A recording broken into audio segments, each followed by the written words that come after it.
la pantalla permanece en negro. Se escucha el sonido rítmico de la lluvia golpeando el pavimento y el eco lejano de un trueno. Una luz tenue ilumina de cerca una rosa roja, vibrante de color, que yace sobre el asfalto mojado. Los pétalos están empapados y el tallo parece quebrado. Lentamente, mediante un efecto visual, el tiempo se acelera, los pétalos rojos comienzan a oscurecerse, perdiendo su brillo hasta volverse negros. La rosa se encoge y se marchita, transformándose en ceniza gris que el viento de la tormenta arrastra hasta que desaparece por completo. Sobre la oscuridad total, aparecen las letras en blanco. Producciones Roy Walker presenta una película de Alberto. Cenizas de sangre. La sangre nos hace hermanos, pero solo la traición nos vuelve cenizas.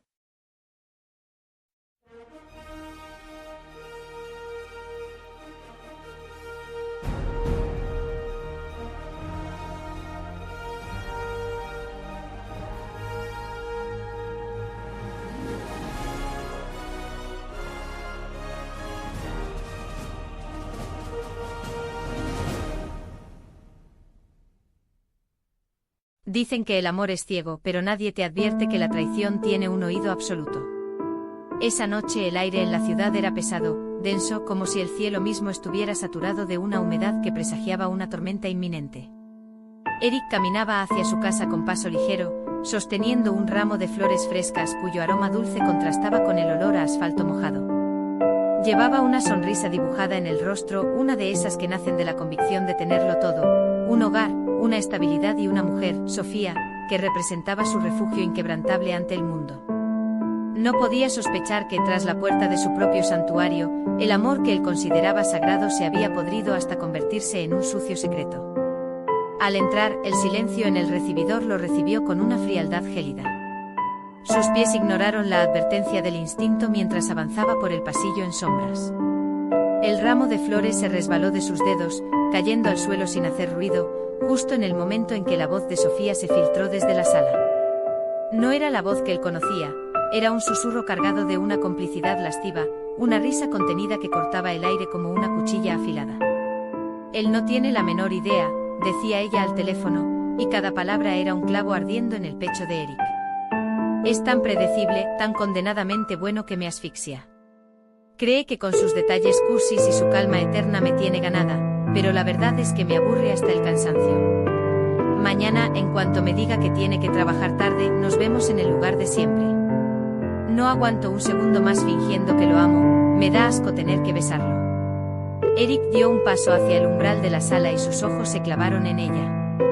Sofía estaba de espaldas, envuelta en la bata de seda que él mismo le había regalado por su aniversario, sosteniendo el teléfono con una delicadeza que le dolió más que el propio engaño. Al sentir la presencia, ella se dio la vuelta y el grito de pavor se le quedó atragantado en la garganta. Eric estaba allí, pálido como un cadáver, con los ojos inyectados en sangre y el alma hecha jirones.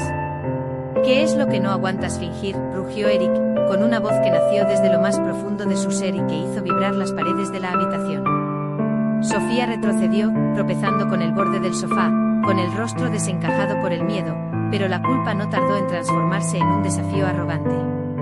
Eric, no es lo que parece, me malinterpretaste, solo era una broma, balbuceó con torpeza. Te escuché reírte de mi vida, Sofía. Te escuché despreciar cada minuto que dediqué a hacerte feliz, gritó él, lanzando un manotazo al aire que derribó un marco con una foto de ambos. Te di todo. Dejé mis sueños de lado para que tú pudieras construir los tuyos. Te saqué de la miseria cuando nadie daba un centavo por ti. ¿Y así es como me pagas? Buscando en la oscuridad lo que yo te entregaba con el alma pura. Sofía, sintiéndose acorralada, desechó la máscara de víctima y le clavó una mirada gélida, cargada de veneno. Se puso de pie con lentitud y apretó los puños. Eso es exactamente lo que eres, Eric. Un hombre de flores y detalles aburridos que no tienen sentido. Estoy harta de tu perfección de cartón, de tu bondad que parece un sermón constante. Sí, hay alguien más. Alguien que no pide permiso para vivir, alguien que me hace sentir viva mientras tú me entierras en tu rectitud. Dime su nombre, bramó Eric, acercándose tanto que ella pudo ver el temblor violento de sus manos. Dime quién es el cobarde que se esconde tras tus mentiras. En ese instante de tensión insoportable, el celular de ella, que había caído sobre la alfombra, vibró de nuevo con una llamada entrante. Eric lo arrebató antes de que ella pudiera reaccionar. El nombre en la pantalla no era un número desconocido, era un nombre que Eric llevaba tatuado en su infancia, en sus juegos de niño y en cada cena familiar. Alan, susurró Eric y... Su voz se quebró en un hilo de incredulidad y horror absoluto. ¿Mi propio hermano? ¿Me estás diciendo que el hombre con el que te burlabas de mí es mi sangre? Sofía bajó la mirada, guardando un silencio que fue la confirmación más brutal de todas. El que se sentó en mi mesa la semana pasada. El que me dio un abrazo mientras tú me besabas. Él sabía todo. El alarido de Eric fue de una agonía pura. Se llevó una mano a la sien, sintiendo que el mundo se desmoronaba bajo sus pies. Él me entiende, Eric, espetó ella con una crueldad que parecía no tener límites. Él no es una sombra como tú. Él toma lo que quiere sin preguntar. No elegimos que fuera así, simplemente sucedió porque tú nunca fuiste suficiente. La traición de un hermano no se siente en el corazón, se siente en los huesos, como si el mismo apellido se hubiera convertido en una enfermedad corrosiva. En ese momento, la puerta principal se abrió con la familiaridad de quien posee la llave. Era Alan. Entró con una seguridad cínica, pero al ver a Eric desencajado y a Sofía rodeada de los restos de un jarrón roto, su expresión cambió de la sorpresa al cinismo en un segundo. Eric, hermano, cálmate, no es necesario hacer un drama de esto, dijo Alan con una frialdad que terminó por romper la cordura de Eric. Eres un animal, rugió Eric, lanzándose sobre él antes de que Alan pudiera reaccionar. Lo estampó contra la pared con una fuerza sobrehumana, nacida del odio más visceral. Sus puños comenzaron a caer sobre el rostro de su hermano con una cadencia desesperada. Te abrí las puertas de mi casa.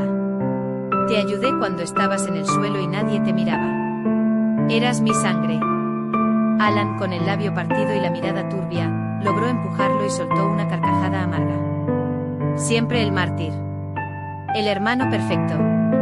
Ella está conmigo porque está cansada de vivir en tu museo de decencia. Yo le doy la pasión que tú, con tu rectitud asfixiante, nunca pudiste ofrecerle. Los dos hermanos se enredaron en una lucha feroz.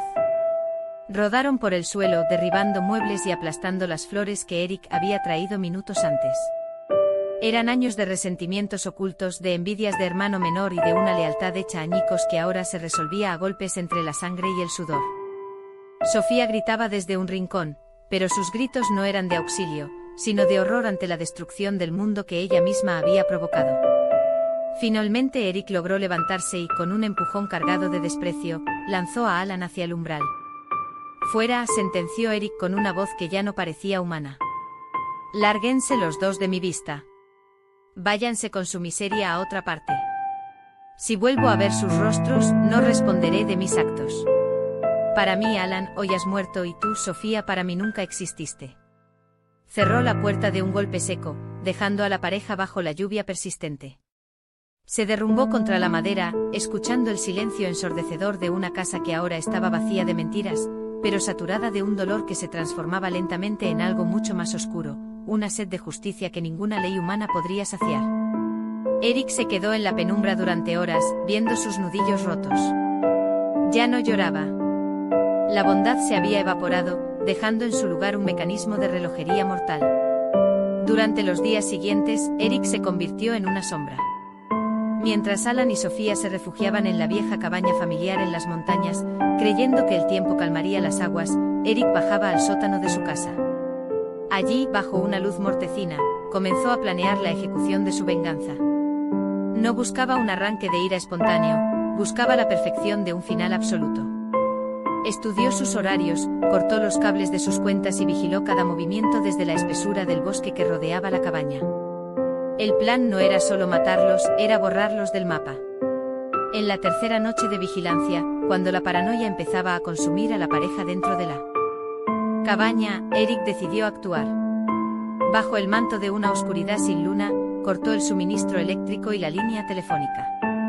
Entró por la puerta trasera, la cual había aceitado días antes para que no emitiera ni un solo crujido. Se movió por los pasillos con la precisión de un depredador. Encontró a Alan en la cocina, tratando de encender una vela. Antes de que su hermano pudiera percibir su presencia, Eric le rodeó el cuello con un cable de acero de alta resistencia. Alan luchó, sus manos arañaban el aire y el metal, pero la fuerza de Eric era la fuerza de 1000 traiciones acumuladas. Valió la pena, Alan, susurró Eric al oído de su hermano, sintiendo como los latidos de su cuello se volvían erráticos. Valió la pena traicionar tu propia sangre por un momento de placer. Los ojos de Alan se abrieron con un terror infinito antes de que la vida abandonara su cuerpo con un último espasmo. Eric dejó caer el cadáver al suelo con un desprecio absoluto. Sofía apareció en el umbral, sosteniendo una lámpara de aceite. La luz iluminó la escena dantesca, el cuerpo de Alan y la silueta de Eric envuelta en sombras. Eric, por favor, ten piedad, suplicó ella, cayendo de rodillas sobre las tablas de madera. Piedad fue lo que yo tuve durante años mientras ustedes se burlaban de mí en mi propia cara, respondió él con una calma aterradora. Sacó un bidón de gasolina y comenzó a rociar el mobiliario, las cortinas y el cuerpo inerte de su hermano. Dijiste que estabas harta de mi calma, Sofía. Dijiste que buscabas algo que te hiciera sentir viva. Bueno, aquí tienes mi tormenta, sentenció Eric. Caminó hacia la salida, prendió fuego a un trozo de tela, y lo lanzó hacia el rastro de combustible. Las llamas estallaron en un rugido voraz, trepando por las paredes de madera seca y envolviéndolo todo en un abrazo infernal. Eric salió al porche y caminó hacia el bosque sin mirar atrás, mientras los gritos de Sofía eran consumidos por el crujir del incendio. Meses después, en una ciudad lejana y costera, un hombre que ya no recordaba su propio nombre se sentaba frente al mar. Eric se tocaba la cicatriz de su mano, el único vestigio físico de aquella noche. Sacó de su bolsillo una fotografía vieja, quemada por los bordes, donde 3 jóvenes sonreían ingenuamente ante la cámara. No sentía arrepentimiento ni tampoco paz, solo un vacío vasto y oscuro, el silencio de quien ha hecho justicia pero se ha quedado sin un mundo por el cual vivir. Dejó que el viento arrastrara la imagen hacia las olas. Ahora estamos a mano, susurró al aire salino. Se dio la vuelta y se perdió entre la multitud, sabiendo que la sangre vincula, pero la traición libera, aunque esa libertad sea la condena de vivir para siempre entre las sombras. En una pantalla negra comienzan los créditos finales.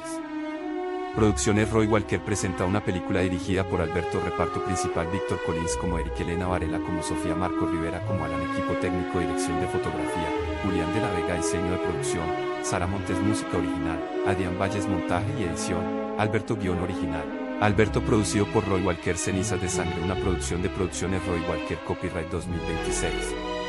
Todos los derechos reservados.